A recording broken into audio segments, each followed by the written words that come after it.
In this episode of Akram's Ideas, I'm going to share with you my autumn mix, so stay tuned.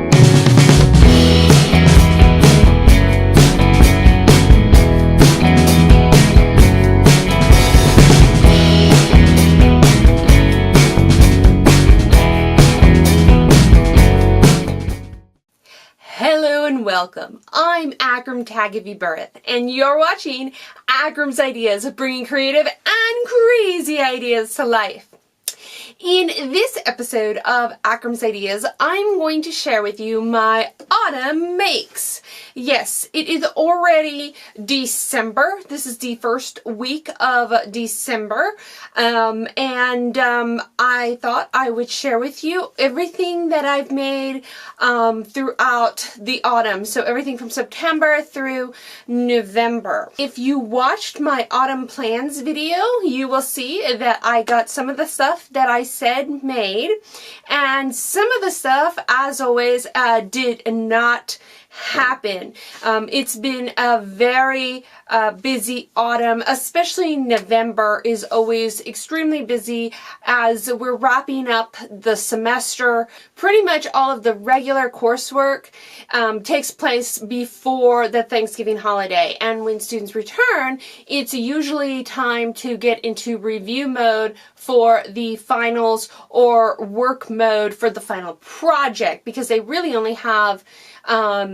this last week, this week, and that was it. And now we're into dead week, so they don't have a formal classes. They're just studying, and then next week they come in either to take a final exam or to give a final presentation. It just depends on the course. So the last few weeks has been filled with grading, prepping exams, all that stuff, answering student questions.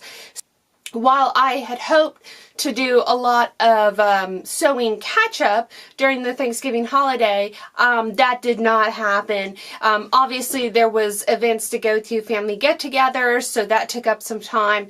But a lot of my time was just taken over by prepping exams and stuff for when students get back, and then grading everything they had turned in up till that point and giving feedback and everything. So I didn't actually do really any sewing at all during the Thanksgiving break like I intended to.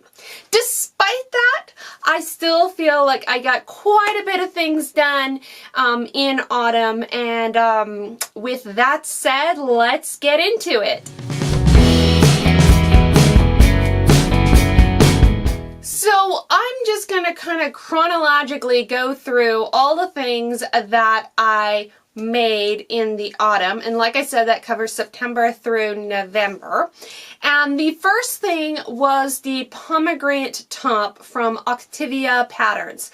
Now, I was actually a pattern tester for this pattern, and I got it actually in August. So I actually did the pattern testing in August. But once I did the testing, I went ahead and made 3 other versions of this top. It is a super easy top with kimono sleeves. It's cut on the bias, which gives this a great drapey collar neckline, which is super flattering. Like I said, I've made 4 versions total of this. The next top that I actually got made in late September, mid-September, early October, was the Jennifer Lauren handmade gable top. Now, I have made a couple of these tops in the past before, and like I said, with everyone that I've made, I am absolutely in love with this top. It's such a quick and easy jersey top. It's got a great fit. I love the slash neckline, very retro feel. I made it in this sort of autumnal floral print, and what I really love about it is that it's a floral print, but it's all autumn tones. So it's like these brown roses and forest greens, and that top has been my go-to top because it works so well with a lot of the brown skirts that I have, or denim skirts. Near mid-October or so, I started cutting out and working on Vintage Simplicity 5890, which was a 1960s pattern for a jumper dress type project. It had both a a pencil skirt variation and an A-line skirt variation. And I actually got this pattern in a vintage pattern haul that I had talked about back in September, I believe. As it turns out, I had come across the almost identical teal blue linen-y type fabric that is shown in the A-line version of the dress on the cover illustration. So the colors matched flawlessly. The only issue with most vintage patterns, you have to do some adjustments. And I did have to do some resizing of the bodice top. Now when I did that, the darts that came down, I had to widen the space from where they were originally. And so, because once I sewed it up, I had realized that the darts didn't line up. The darts for the bodice were like way over here, and then the darts for the skirt were like way in the center.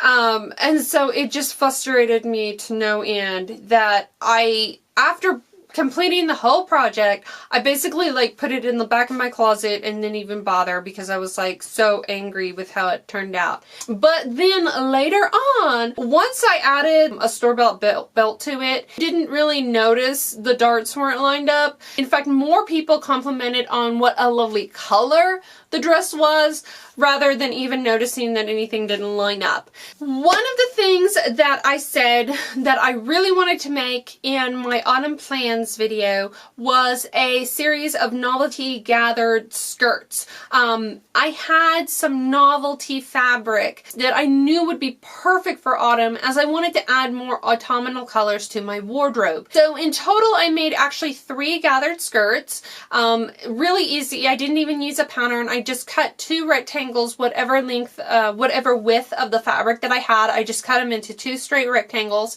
I had cut a long rectangle for the waistband. Now for the waistband, I actually just made an elasticated casing. So I put a waistband on there, folded it over, and then ran elastic through it. I did this for a specific reason. I'm actually on a process of losing weight. I may have mentioned this in some of my other videos.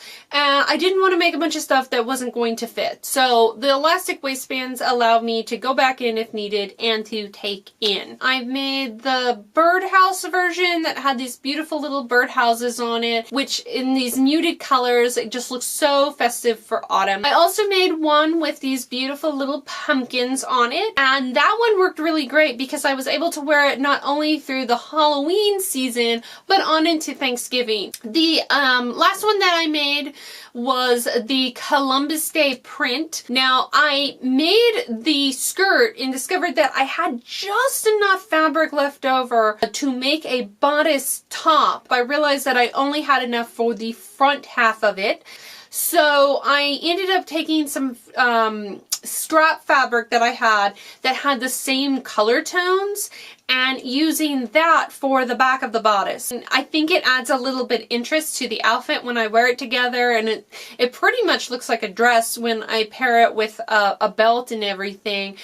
In October, Amanda from I Sew a Lot and the Stitching Sisters out on YouTube were hosting the Cozy Cardigan Challenge, challenging everybody to make a cardigan for the autumn season.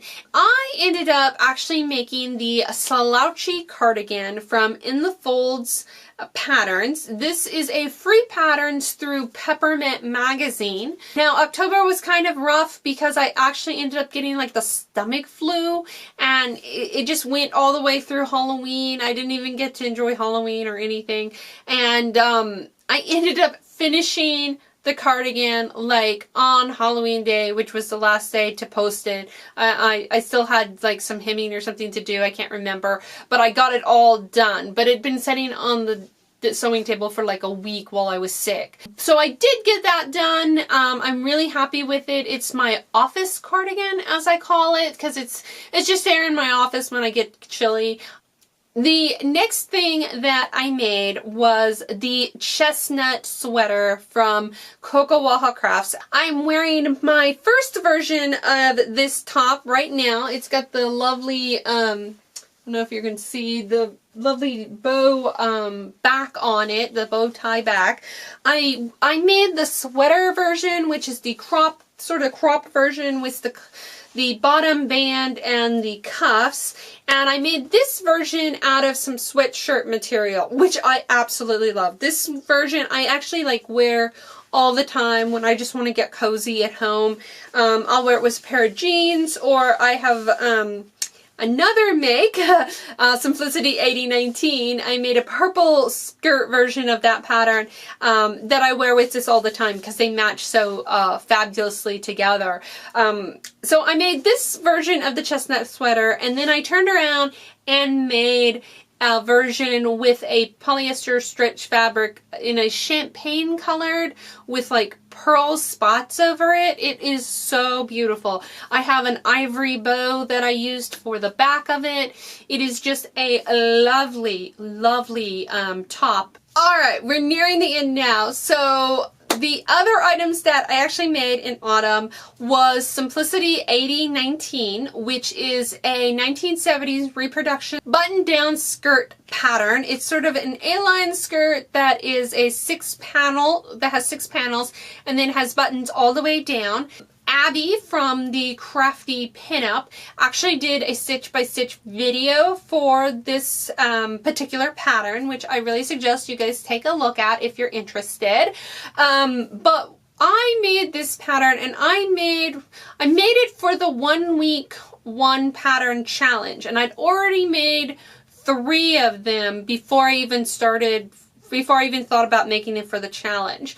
And I should say for all of these, I actually did a couple of hacks, which again, if you read on the blog, I describe a little bit more in detail about what I did.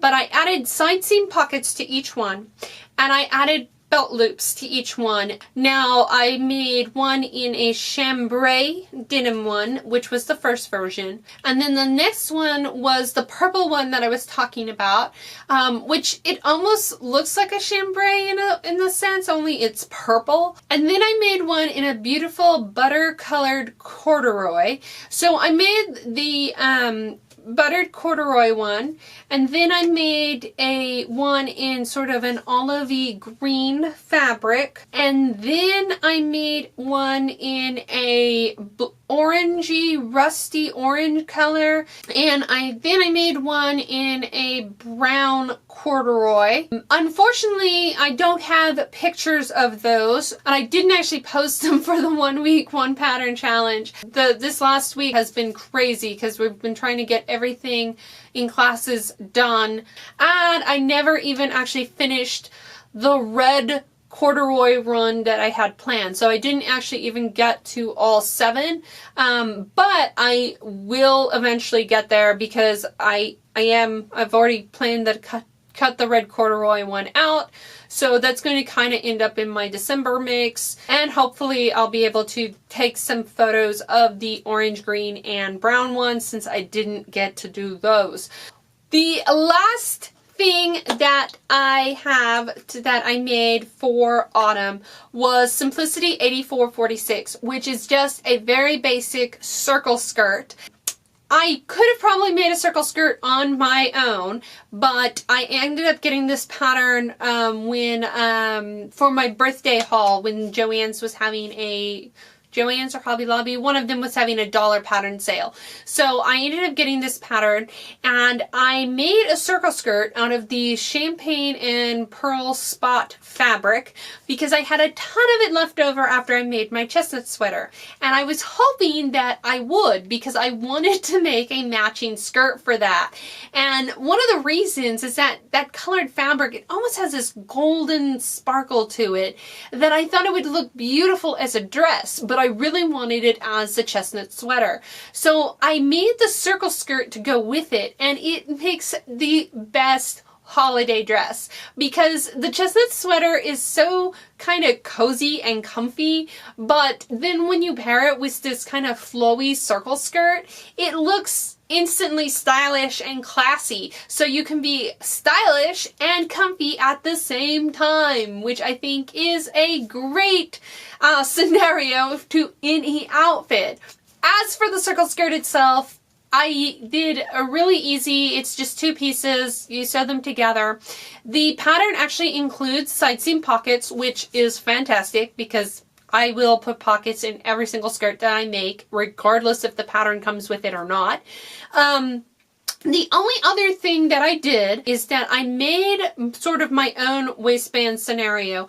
I took the measurements of what the end waistband was supposed to be and basically made a elasticated casing to run elastic through. I cut the skirt at my hip size so that I knew I could get it up over my hips, and then put the casing on measuring to that same hip size, and then cut the elastic to my waist size so that it does scrunch in a little bit at the waist, but I can still pull it down over my hips when getting it on. The other thing is that I have a lot of hard times with the hem on a circle skirt, and my serger has a rolled hem feature, and I know it's meant for chiffons and thin fabrics and whatnot, but I thought, let's see what it does. And I ended up really liking how it turned out. So that's everything that I made in autumn. You can go to the blog and read about any of the projects that I've mentioned in this video.